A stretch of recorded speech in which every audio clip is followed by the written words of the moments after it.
수요 기도에 나오신 여러분 모두를 주님의 이름으로 환영합니다. 우리가 고린도 전서를 함께 나누고 있죠. 고린도 교회의 문제들로부터 시작해서 바울 사도가 그 문제에 대한 해결책들을 우리가 하나하나 살펴보고 있습니다. 그 해결책들은 제가 이 고린도 전서 강의 설교 제목으로 표현하는 것처럼 그리스도 예수께서 공동체에게 이미 주신 것들입니다. 그런데 고린도 교회 공동체가 그것을 잊어버렸거나 또는 간과했거나 무시했거나 또는 잘못 사용해서 일어난 문제점들이기에 바울은 계속해서 그것을 일깨워주고 강조하고 가르쳐주고 있는 것이죠. 결혼, 성에 대한 것도 그렇고요. 치리, 성찬, 사도의 설교, 양심의 자유, 은사 등등 교회에 주신, 그리스도께서 교회에 주신 아주 좋은 것들, 그러면서도 그 예수 그리스도 자신을 그들에게 주셨다라는 것, 그것을 계속해서 강조하고 있고요. 그 중심에 13장의 사랑이 있었죠. 그리고 그 13장의 사랑을 이 은사가 감싸고 있었습니다.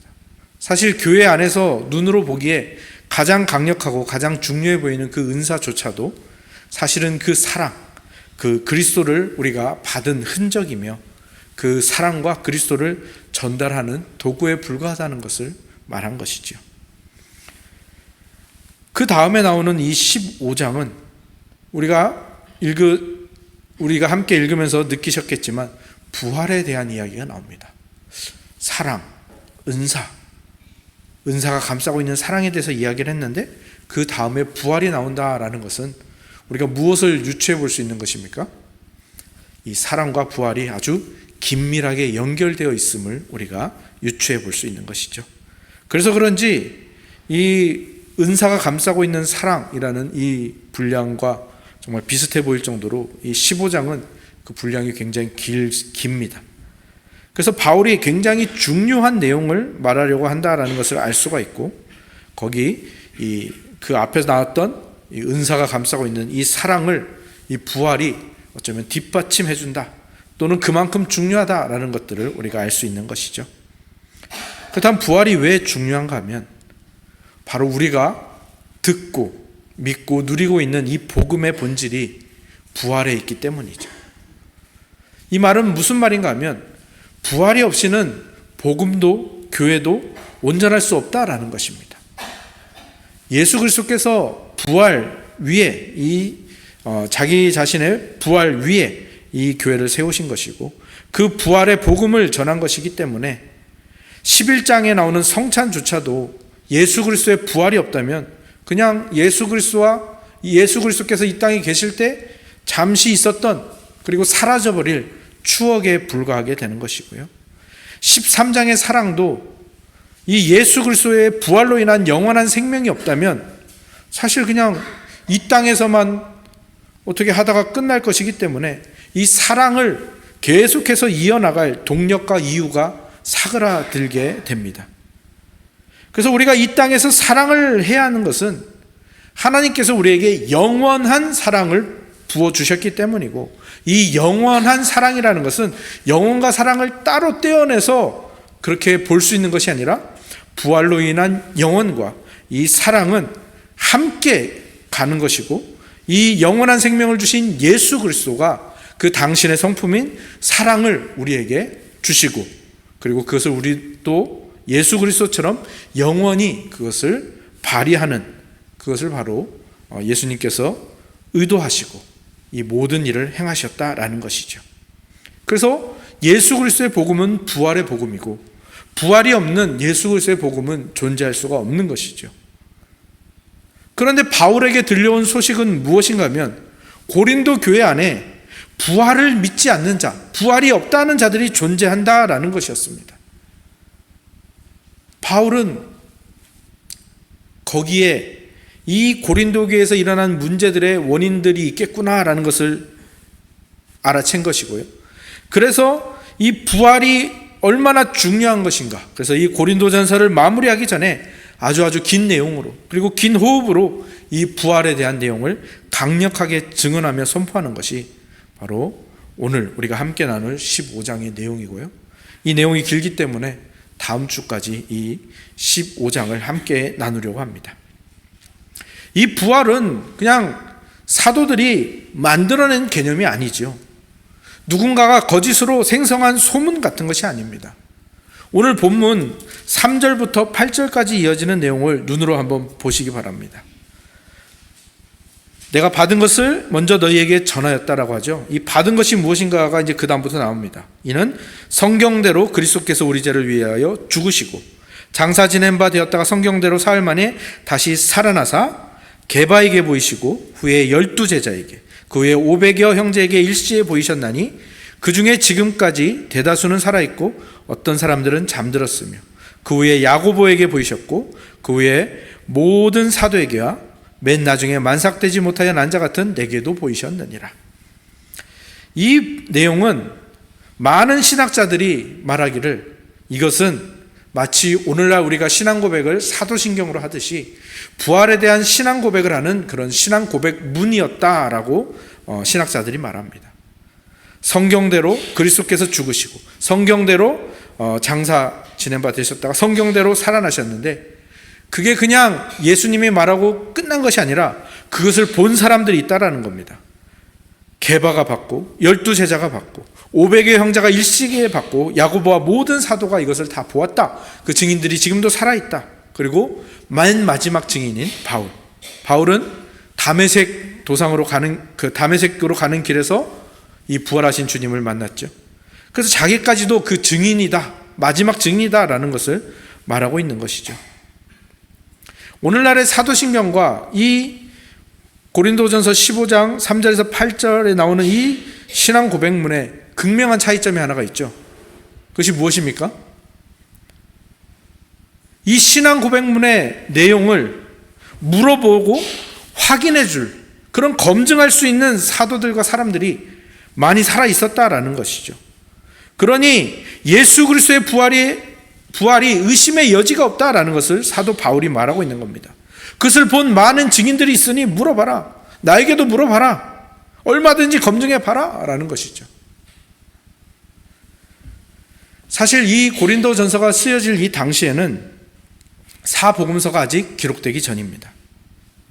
제가 생각해도 그거는 당연한 이치인 것 같습니다. 왜냐하면 예수 그리스도에 대한 이야기와 예수 그리스도가 죽으시고 부활하신 그 이야기를 해줄 증인들이 남아있으니까요. 그리고 그것을 기반으로 하는 이 신앙 고백문들로 복음을 전하기에 충분했고 모자란 것들은 이 사도 바울이 이렇게 편지를 써서 회로 그 교회들에 돌아보는 이 서신으로서 그것들이 충분했겠죠. 하지만 이제 사도들과 제자들이 점점 나이가 들고 소천할 때가 가까우고 또 핍박과 박해로 인해서 죽어가면서 이 사도와 제자들은 이 예수 그리스도의 가르침과 그 이야기들을 증언으로서 쓸 필요가 있었고 그래서 마태마가 누가복음은 이 고린도후서가 쓰여지고 나서 한참 뒤에 서기 70년경에 또 요한복음은 서기 90년경에 기록된 것으로 그렇게 이야기를 하고 있습니다. 무슨 말씀을 드리고 싶은가 하면 이 신앙 고백문을 바울이 15장에서 부활을 말하면서 가장 먼저 이야기하는 이유는 부활이 전설이나 어떤 뜬 소문이나 거짓이 아니라는 것을 말해주는 것이죠. 당시 사람들이 오늘날의 사람보다 지성적으로 모자라거나 야만인 같은 사람들이 아닙니다. 특히 이 헬라, 그리스 사람들은요 굉장한 지성의 사람들이었습니다. 당시의 철학과 사상들, 그런 기록물들을 보면 오히려 지금 현대인들보다 훨씬 더 지적인 존재라는 것을 볼 수가 있는데요. 당시 그리스 철학자들, 당시도 아니죠. 이 가장 유명한 소크라테스, 플라톤, 아리스토텔레스 같은 경우는 이 고린도전서가 쓰여지기 한 300~400년 전의 철학자들이니까요. 그 사람들 우리가 잘 아는 이름들 아닙니까? 근데 그 사람들이 얼마나 대단한 사람들입니까? 오늘날 사람들은 이 한 가지 전공, 많아야 막 2~3가지 전공하는 것도 막 힘들어하고 막 버벅대는데 특히 박사과정 같은 경우는 그렇지 않습니까? 이 박사과정에 보면은 한 가지 자기 분야에 있어서만 그런 일을 하지 여러 가지 분야에 통섭적으로 박사학위를 따는 사람은 거의 존재하지 않죠. 그런데 이 그리스 철학자들은요, 아리스토텔레스만 봐도 윤리학, 정치학, 자연학, 우주학, 생물학, 물리학, 화학까지 아주 그냥 그 모든 분야에 다 박사 이상의 업적을 남겼을 뿐만 아니라 그 다른 분야들을 다 일관성 있는 이론 체계로 설명할 줄 아는 사람이었거든요. 그래서 아직도 많은 사람들이 이 아리스토텔레스를 연구하고 있을 정도입니다. 무슨 말씀을 드리고자 하는지 아시겠나요? 부활을 보고 믿고 전하는 이들이 그냥 무지하고 야만적인 사람들이어서, 어리석은 사람들이어서가 그 부활을 믿는 것이 아니라는 겁니다. 매우 지적인 존재인데 이 부활을 믿는다라는 거죠. 심지어 목격자까지 있고, 예수 그리스도께서 진짜로 죽으시고 진짜로 살아나셨다라는 겁니다. 그리고 생각해 보라는 거죠. 당시에 이 부활을 믿고 고백하고 전한다는 이유로 많은 이들이 핍박을 받았죠. 사실 바울도 그런 사람들 죽이러 다닌 사람 아니었습니까? 그런데 왜 그 지적인 사람들이 아무런 이득도 없고 손해만 보는 일을 집단적으로 그것을 주장할 이유가 어디에 있겠냐라는 것을 말하는 것이죠.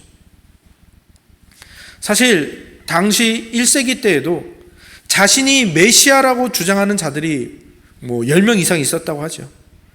그런데 이 메시아를 주장했던 이 이단들은요, 다 사라졌습니다. 언제 사라졌을까요?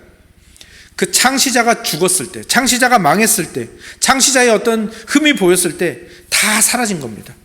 그래서 그 사도들이 공회 사도행전 5장에 잡혀갔을 때 가말리엘이 말하죠. 이스라엘 사람들아, 이 사람들에 대해서 너희가 조심해야 된다. 그리고 가만히 있는 게 좋다. 왜냐하면 드다라는 사람이 일어났다가 그 사람이 죽으니까 그냥 그 다른 사람 다 사라지지 않았느냐. 또 갈릴리의 유다가 일어나서 백성을 꿰어 따르게 하다가도 그가 망하니까 다 사라져 버렸다. 우리가 이 사람들을 그냥 상관하지 않고 내버려두면 사라질 것이고, 하나님께 속한 사람이면 우리가 그들을 무너뜨릴 수 없다. 그렇게 이야기를 했었죠. 그런데 그 메시아 이단들과 달리 기독교, 이 초대교회는 예수님이 죽은 뒤에 오히려 폭발적으로 제자들이 늘어났습니다. 무엇을 의미하는 겁니까? 부활이 사실인 거죠.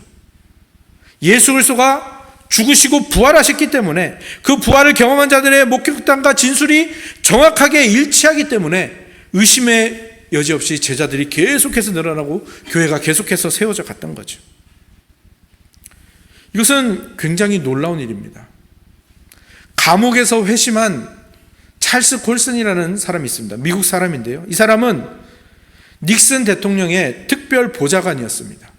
근데 이 사람이 왜 감옥에 갔냐면요, 이 닉슨 대통령을 재선을 시키기 위해서 그 당시에 워터게이트 빌딩에 있는 그 민주당 사무실에 도청 장치를 설치하려다가 걸린 겁니다.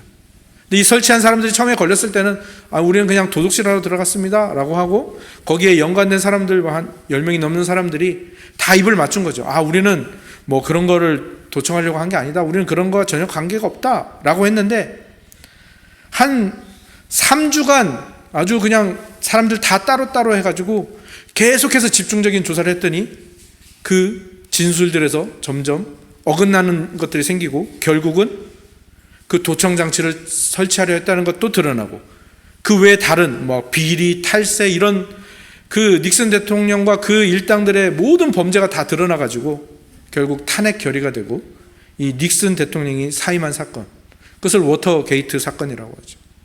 이 사건 뒤에 다 그 정치나 어떤 비리나 흑막 있는 사건들을 게이트라는 말을 붙여서 그렇게 이르게 된 겁니다. 찰스 콜슨은 말합니다. 우리가 정말 그 훈련된 정치인, 그리고 엘리트, 미국 내에서도 최고 엘리트들이었는데도 불구하고 거짓된 진술을 단체로 하려다 보니까 그것이 결코 일정 기간 이상 유지되지 않고 그 입을 맞춘 거짓말이 3주를 못 가더라. 그런데 이 역사 속에 이 예수 그리스도의 부활이 그토록 진술이 정확하게 일치하고 그 오랜 세월 많은 사람들을 거쳐왔는데도 그 증언이 일치하는 것은 그 부활이 역사적 사실이라는 것 밖에는 안 된다라는 것을 말하고 있는 것이죠. 그리고 사복음서에 보면요, 이 부활의 증인들의 사도들이 여성을 넣습니다. 이거는 당시에 굉장히 이상한 일이었습니다. 왜냐하면 법정에서 증인으로 여성은 채택되지 않았습니다. 여성을 비하는 게 아니라요, 당시에는 그랬습니다. 오직 남성만이 증인을 설 수 있었고요, 여성들의 증언은 법정에서 효력을 발휘하지 못했습니다. 그러니 이 부활에 대한 것을 거짓으로 말하려고 했으면 어떻게 해야 되겠습니까? 여성들의 증언은 그냥 만들지도 말았어야 되는 거고요, 아예 없었어야 되는 겁니다. 그런데 이 여성들의 증언이 있다는 것은 무슨 말입니까? 사도들과 제자들이 거짓으로 말을 맞추려고 한 것이 아니라는 것이죠. 부활이 사실이고 부활을 목격한 것이 사실이기 때문에 그 여성들의 증언까지도 기록한 것이고, 이 모든 것들은 다 무엇을 말하는 겁니까?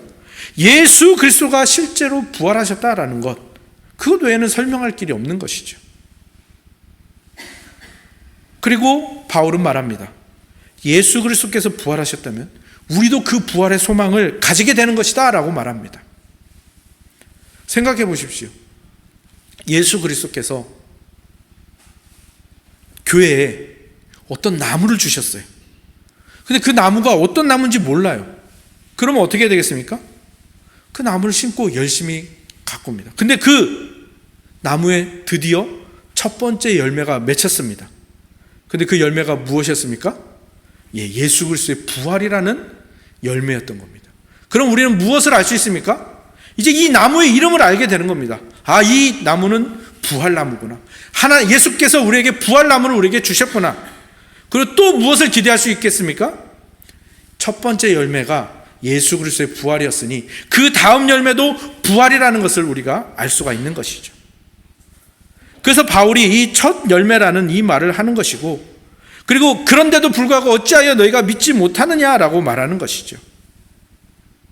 예수님이 부활하셨으니 우리도 부활할 것이다. 그리고 그 부활한 이유는 하나님께서 우리에게 주신 영원한 사랑을 행하기 위해서다라는 것을 말하고 있는 것이죠. 그리고 바울이 이 부활에 대한 신앙 고백문의 끝에 바울 자신을 왜 넣었을까요? 굳이. 그것은 굉장한 의미가 있는 것이죠. 왜냐하면 사실 바울이야말로 아까도 말씀드렸지만 예수 그리스도의 부활에 대해서 가장 반대했던 사람입니다. 그리고 그 부활을 믿고 전하는 이들을 죽이고 핍박하고 박해했던 사람이죠. 그런데 그런 바울이 부활하신 예수 그리스도를 만나니까 어떻게 됐습니까? 지금 이 부활을 증명하려고 그들에게 설득하려고 애를 쓰고 있고, 지금 고린도 교인에게 그리고 많은 이들에게 부활을 전하고 있는 사람이 되었다라는 것이죠. 이것은 무엇을 의미하는 겁니까? 예수 그리스도의 부활이 어떤 부활인가를 명확하게 보여주는 거죠. 예수님을 핍박하던 바울까지도 그 부활의 유익을 누릴 수 있다라는 것. 예수님이 부활하신 빈무덤에서 천사가 제자들에게 뭐라고 했죠? 얘들아, 예수님 여기 안 계신다. 갈릴리에 먼저 가서 너희를 기다리신다라고 말합니다. 사실 예수님의 모든 제자들은 다 어떤 자들이었습니까? 예수님이 잡혀가실 때, 십자가에 못 박히실 때 다 도망가고 다 배신했던 사람들입니다. 그러면 이 세상의 상식으로 예수 그리스도가 부활하셨으면 제자들에게 이제 어떻게 해야 마땅한 겁니까? 복수해야죠. 아니면 손절해야죠. 관계를 끊어버려야죠. 아니면 최소한 정죄하거나 벌 주거나 꾸중하거나, 아니면 너 그럴 줄 알았다, 이렇게까지라도 해야 되겠죠. 근데 예수님은 그들을 기다리고 계신대요. 무슨 말입니까? 그 배신한 제자들을 보고 싶다고 오라고 하시는 거예요. 이것이 무엇을 말해줍니까? 그분이 너무너무 은혜로우신 분이고 인자하신 분이고 그분의 부활 또한 그렇게 은혜로운 것이라는 것을 알게 해주는 겁니다. 그렇게 만난 제자들 중에 예수님이 특별히 작업하시는 사람이 있죠. 누굽니까? 베드로. 베드로야, 네가 나를 사랑하느냐? 예수님이 3번 물으시고 베드로가 제가 당신을 사랑하는지 당신 아십니다라고 하니까 내 양을 먹이라라고 3번이나. 왜 그렇게 하시죠? 베드로가 3번이나 예수님을 부인하고 저주했었거든요. 근데 예수님은 베드로에게 그것을 3번 물음으로써, 그리고 내 양을 먹이라 함으로써 무엇을 말해주는 겁니까? 예수님의 이 부활의 복음이 얼마나 은혜로운 복음인지를 베드로가 이제 깨닫고 그것을 전하라는 것이죠. 베드로는 분명히 알게 되는 겁니다. 나는 주님을 3번이나 부인했는데 주님은 나를 부인하지 않으시고 나에게 사랑과 은혜를 베풀어 주시는 거예요. 이것이 예수 그리스도의 부활, 이 부활의 복음의 정체구나라는 것을 알게 되는 것이죠. 바로 여기에 초기 그리스도인들이 이 부활의 복음을 믿고 전하고 드러내는데 죽음조차도 두려워하지 않았던 이유가 있는 것이죠. 분명히 바울이 예수 그리스도의 부활을 부정하며 예수 그리스도와 그 믿는 자들과 교회들을 핍박하고 박해했습니다. 그런데 부활하신 그리스도께서 바울에게 나타나셨을 때 바울을 핍박했습니까? 박해했습니까? 아니죠. 그에게 부활의 소망과 함께 부활의 복음을 전할 권세를 주셨습니다. 그냥 이 은혜롭다라는 말을 우리가 그냥 예수님이 용서를 잘하시는 분이다, 복수하지 않는 분이다, 여기까지만 생각하지 않고 그 이상을 넘어서 봤으면 좋겠습니다. 왜 예수 그리스도를 핍박한 바울이 부활하신 예수 그리스도를 만났는데 예수 그리스도로부터 핍박과 박해를 받지 않았을까요? 바울이 당연히 받아야 하는 그 핍박과 박해를 예수 그리스도께서 십자가에서 대신 받으신 거죠. 그것이 예수 그리스도의 부활의 내용입니다. 3번이나 예수를 부인했던 베드로도 마찬가지죠. 사실 부활하신 예수님이 3번이나 부인했던, 그리고 저주했던 베드로를 만났으면 베드로는 당연히 3번 이상의 부인과 저주를 받아야 마땅합니다. 그런데 왜 베드로가 그것을 받지 않았습니까? 예수님이 그냥 용서해 주신 정도가 아닙니다. 죄 없으신 예수님이 십자가에서 하나님께 그렇게 부인당하신 겁니다. 베드로를 대신해서. 베드로처럼 당신을 부인할 우리들을 대신해서 그가 대신 하나님께 부인당하신 겁니다. 엘리 엘리 나마 사박다니, 나의 하나님 어찌하여 나를 버리십니까? 어찌하여 나를 부인하십니까? 예수님은 하나님을 한 번도 부인한 적이 없으신데요. 근데 그분이 십자가에서 하나님께 부인당하셨습니다. 외면당하셨습니다. 왜죠? 예수님을 부인한 베드로와 예수님을 늘 부인하는 우리를 받으시기 위해서 그렇게 하신 거고요. 예수 그리스도의 부활의 복음의 뿌리가 바로 여기에 있는 겁니다. 사실 우리가 믿는 복음이 진리라는 것은 매우 매우 중요한 사실이겠죠. 왜냐하면 이 세상의 진실이 기독교가 아닌 다른 것이라면 우리에게 은혜는 없습니다. 이 세상의 진실이 하나님이 없다는 무신론이라면, 모든 것이 물질로 이어졌고 물질에서 물질이 나왔다라는 유물론뿐이라면 우리에게는 은혜가 없는 거죠. 우리는 매일매일 죽음을 두려워하면서 살아야 될 것이고, 우리는 우리가 지은 죄값을, 그리고 죄의 결과들을 당해내기 위하여 애쓰다가 그렇게 사라지게 될 것이죠. 그리고 우리의 모든 소원, 우리의 모든 애씀은요, 그냥 다 신기루, 그냥 다 망상, 없어질 것, 헛된 것에 불과한 것이죠. 그런데 이 세상의 진실이 예수 그리스도의 부활이기 때문에 죄인인 우리에게 드디어 소망이 생기는 거죠. 그리고 우리가 이 땅에서 예수님처럼 선하게, 어렵지만 사랑하면서 살아갈 이유가 생기게 되는 겁니다. 바로 여기에 있는 겁니다. 부활이 있기 때문이죠. 예수 그리스도의 그 은혜의 부활이 있기 때문에 우리는 사랑할 수 있고 또 사랑받고자 하는 그 기대를 가질 수 있는 것입니다. 부활이 있기 때문에 우리 지금의 삶의 의미가 있는 것이고, 지금 우리가 우리의 것을 사랑하기 위하여, 예수님 닮기 위하여 그것을 헌신하고 그것을 투자할 가치가 있는 것이죠. 그리고 세상이 우리를 핍박하고 우리를 무시하려고 하고 우리를 박해하는 이유도 부활의 복음이 진실이기 때문입니다.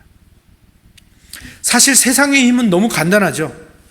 세상이 최고의 가치로 치는 돈으로 유혹하고요, 이 세상이 가진 최고의 힘인 죽이는 것으로 협박을 합니다. 그러니까 이 세상의 협박은, 이 세상의 위협은 딱 두 가지입니다. 너 돈 안 준다, 그리고 너 죽는다. 딱 두 가지거든요. 근데 이 세상의 모든 사람들은 이 두 가지 협박에 다 무릎을 꿇게 돼 있습니다. 그런데 유일하게 이 두 가지 협박이 통하지 않는 존재가 부활의 복음을 믿는 교회 공동체. 어떤 완고한 사람도 정말 최종적으로는 이 죽음의 공포 앞에서 굴복하고 항복하게 되기 마련인데, 이 부활의 복음을 믿는 이 그리스도인들에게는 그 최후의 수단이 통하지 않으니까 세상이 어떻게 하는 겁니까? 두려워하는 겁니다. 그리고 두려우니까 공격하는 겁니다. 사나운 개들이 대부분 겁이 많아서 그렇대요. 두려우니까 공격하는 겁니다. 자기가 공격당하기 전에 공격하는 겁니다. 세상이 교회를 공격하고 세상이 신자를 공격하는 이유, 두렵기 때문입니다. 그리고 동시에 신자가 이 세상을 살기 힘든 이유도 바로 여기에 있죠. 세상이 우리를 두려워하니까 우리는 이 세상을 사는 게 너무 힘듭니다. 그러다 보니까 이 부활의 복음, 죽음 이후에 대한 이 소망을 잃어버린 크리스찬들이 참 많습니다. 삶이 힘들고 현실이 힘들다 보니까. 다른 사람 이야기가 아닙니다. 제 이야기고요, 우리 이야기죠. 우리는 분명히 부활의 복음이 진실이라고 입으로는 고백을 합니다. 매주 사도신경을 고백하면서 다시 살 것을 우리는 믿는다고 고백을 하죠. 그런데 어떻습니까? 우리의 삶의 현실은 부활의 복음이 진실이 아닌 것처럼 생각하고 그렇게 여기고 살아갈 때가 참 많죠. 그렇게 하려고 해서 그런 게 아니라 그냥 이 세상을 살다 보면 그 태도가 우리에게서 자동으로 나오죠.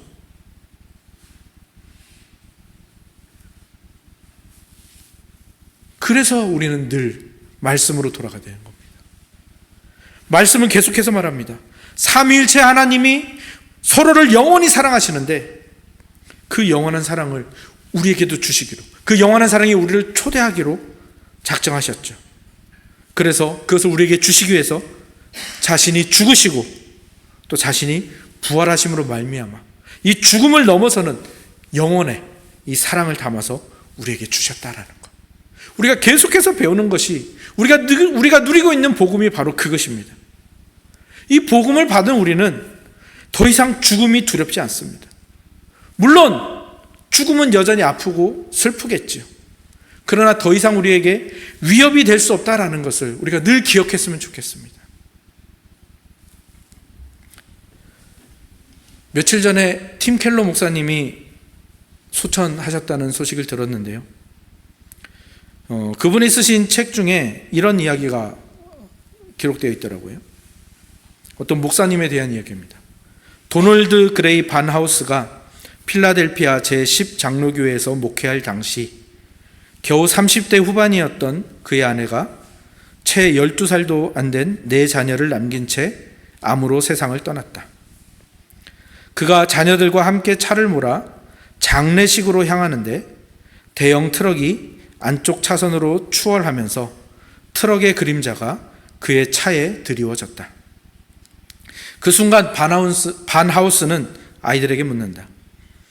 트럭과 트럭의 그림자 중에서 어느 둘 중에 하나에 치여야 한다면 너희는 어느 쪽을 택하겠니? 11살짜리 아이가 당연히 그림자죠. 그림자에 치여오면 다치지 않잖아요. 반하우스 목사님은 그 자녀들에게 이렇게 설명해 주었습니다. 그게 지금 너희 엄마에게 벌어진 일이란다.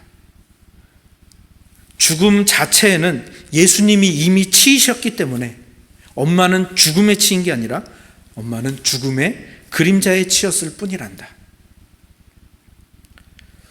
사실 이 이야기가 그 순간에 그 아이들에게 어떤 위로가 되었는지는 알지 못하겠지만 그러나 그 아이들은 그 순간 분명히 깨닫게 되었을 겁니다. 아, 진짜 죽음의 트럭이 예수님을 치고 지나갔기 때문에, 그 죽음의 트럭에 예수님이 치어 깔리고 으스러지셨기 때문에 이제 우리를 덮칠 수 있는 것은 그 그림자밖에 남지 않았구나. 그리고 바나우스는 그 뒤에 더 설명을 했다고 하는데요. 얘들아, 그리고 그 죽음의 그림자는 이제 예수님을 믿는 사람들에게는 영광으로 들어가는 문이 되었단다. 아이들에게 아마 깊이 각인이 되었을 것 같습니다. 그리고 오늘 이 세상을 살아가는 우리에게 필요한 것도 바로 이것입니다. 이 진실과 이 믿음이죠. 예수 그리스도의 부활이 얼마나 은혜로운 복음인지, 그리고 그 은혜의 복음이 우리에게 주어져서, 그 부활이 우리에게 주어져서 우리가 누리고 있는 권세와 유익이 무엇인지를 우리는 분명하게 고백할 수 있어야 됩니다. 우리는 더 이상 죽음을 두려워하지 않아도 되는 존재이고요, 죽음이 위협이 되지 않는 존재입니다. 그 모든 것은 예수님이 다 당하셨고요, 우리는 이제 그 부활의 그림자. 그래서 우리에게 그 그림자가 다가와도 우리는 두렵지 않습니다. 다치지 않거든요. 그리고 오히려 그 죽음의 그림자는 우리가 영광으로, 영원한 생명으로 들어가는 문이 되기 때문이죠. 이것을 우리가 확실하게 고백함과 동시에 우리의 다음 세대에게도 확실하게 전해져야 됩니다. 바나우스 목사님처럼 꼭 누군가가 죽음을 맞이해서만 할 수 있는 일은 아니겠죠. 물론 죽음을 맞이했을 때, 모든 장례식장에서 장례가 일어났을 때 아이들에게 가르칠 수도 있겠죠. 하지만 그뿐만 아니라 우리의 삶에서 부활이 있다는 믿음을 보여줘야 됩니다. 이 땅이 끝이 아니다라는 것, 당장은 나에게 희망이 하나도 보이지 않고 삶이 정말 팍팍해서 미칠 것 같은데, 그런데 그것들이 나를 치지 못한다. 그 모든 고통이 그저 그림자에 불과하다라는 사실을 믿고, 또 그 고통에 맞설 힘과 지혜를 하나님께 구하며 그렇게 애쓰며 살아가는 모습을 우리 다음 세대에 보여주어야 합니다. 그리고 이 세상에 치여서 자신도 모르게 복음이 진실이 아닌 것처럼 살아가는 나의 모습이 나오지 않도록, 부활이 없는 것처럼 좌절하는 모습이 나에게서 튀어나오지 않도록 자신을 돌아보며 깨어 있어야 하는 것이죠. 부활의 복음은 진리입니다. 진실입니다. 그 부활의 복음이 은혜로 우리에게 주어졌습니다.